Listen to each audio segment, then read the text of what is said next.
Welcome to this series of 3 minigame tutorials for School Tales Full Sail. In this first tutorial, we're going to see how to play the cruise phase. But before that, I would like to tell you about the structure of School Tales Full Sail in regards to the phases, campaigns, etc. School Tales includes several campaigns, which in turn are divided into chapters. In each chapter, a cruise phase is going to be played first, then an adventure phase, and finally a port phase. So in this series of tutorials, we will explain the cruise phase in this video, the adventure phase with a second video, and a third video with the port phase. In the cruise phase, the components that we're going to use are the 4 map tiles by their seasides, objective tokens that will be given by the chapter manual, the cruise board, which will make the cruise ship simulator, the enemy tokens or the miniatures if you acquire the add-on, the enemy sheets, the cruise events deck, a set of dice to take the rolls, and the face-down hidden goods tokens to be drawn at random as booty when boarding. The cruise phase is divided into 4 rounds: the Voyage Round, the Player Round, the Enemy Round, and the Event Round. Before explaining the different rounds, we're going to take a closer look at the cruise board, the ship simulator. This board has a track consisting of 2 parts. On one side the pirate flag, and on the other the tokens of the players involved in the game. There are also plenty of different locations on the board. We'll start with the track. It tracks 2 different values. On the one hand, the morale of the crew, and on the other, the trust level of each character, represented on the track by the pirate flag and the player tokens respectively. The pirate flag indicates the morale of the crew. If at any time the morale reaches 0, the players would lose the cruise phase and will be abandoned on a deserted island by the rest of the crew, the pirate groups. Also, when the player characters take certain actions, they earn points of trust, so they will advance their character tokens in the track. This is especially interesting because one of the most fun parts of the cruise phase is when one or more of the players exceed the pirate flag on the track, which could cause a riot in the boat.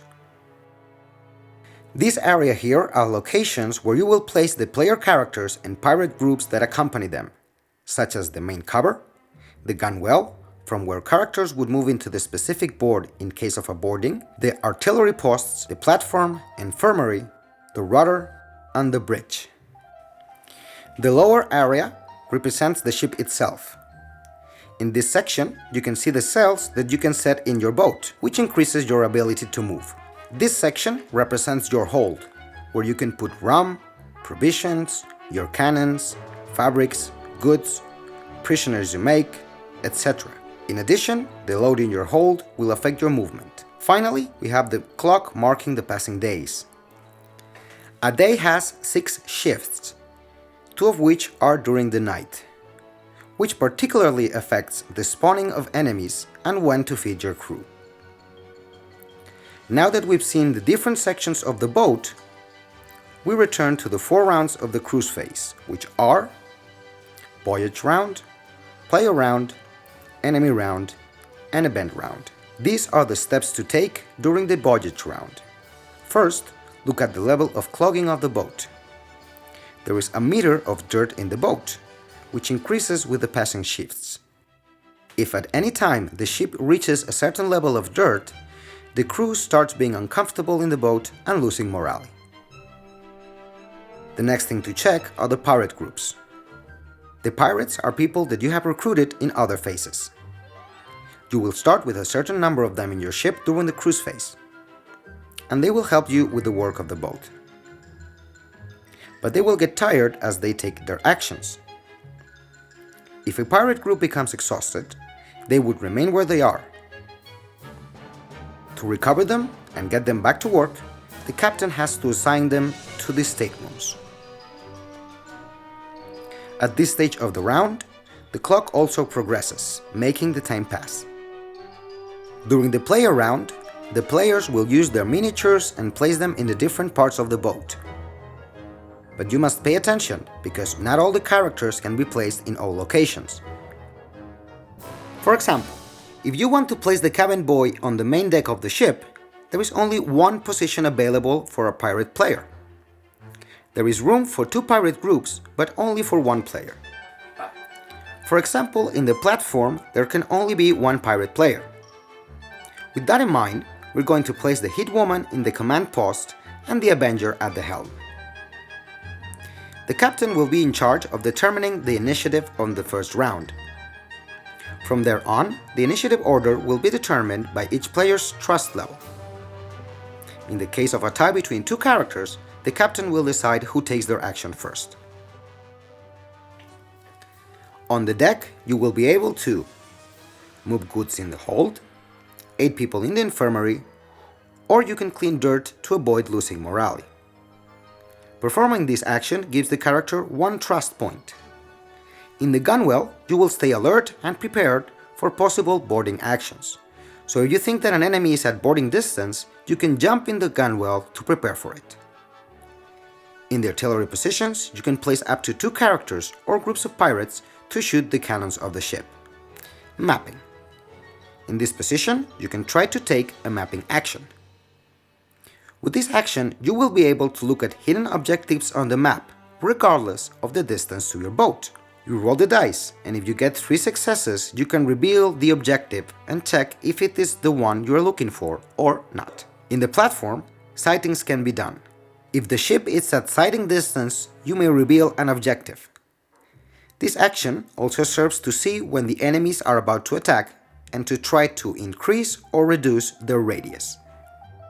The rudder is indispensable for the boat to move.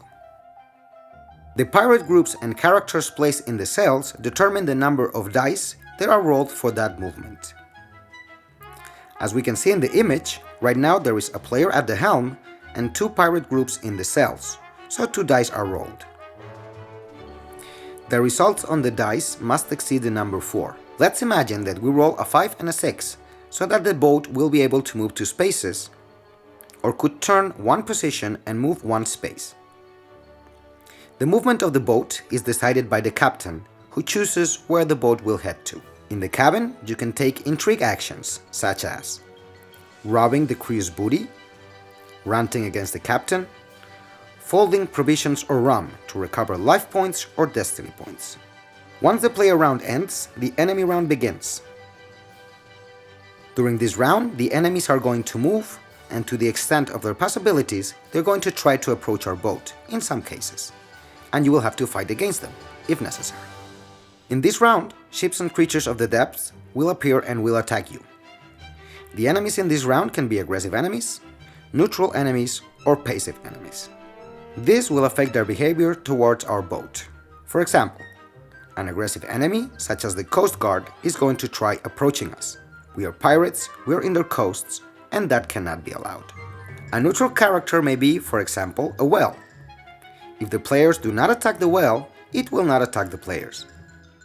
Finally, a passive enemy like a merchant galleon, for example, will normally try to flee our pirate ship.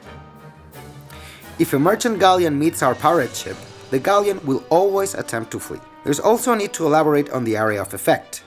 When you enter the area of effect of an enemy, which is 5 spaces, that enemy behaves differently. Of course, there may be boarding attempts, either because the enemy ship arrives in your space, or on the contrary, it is your ship that arrives in the same space as an enemy.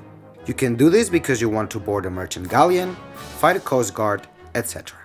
When someone attempts a boarding, take the specific board out and play on it. During boarding, you can jump, cut the ropes to try to flee, and many other things. A boarding may end in success or failure, or you may simply flee, losing the corresponding morale points. The goal in the cruise phase is to find the right objective on the map, either the one for the chapter mission or that of a hidden goal. To end the cruise phase, play the event round.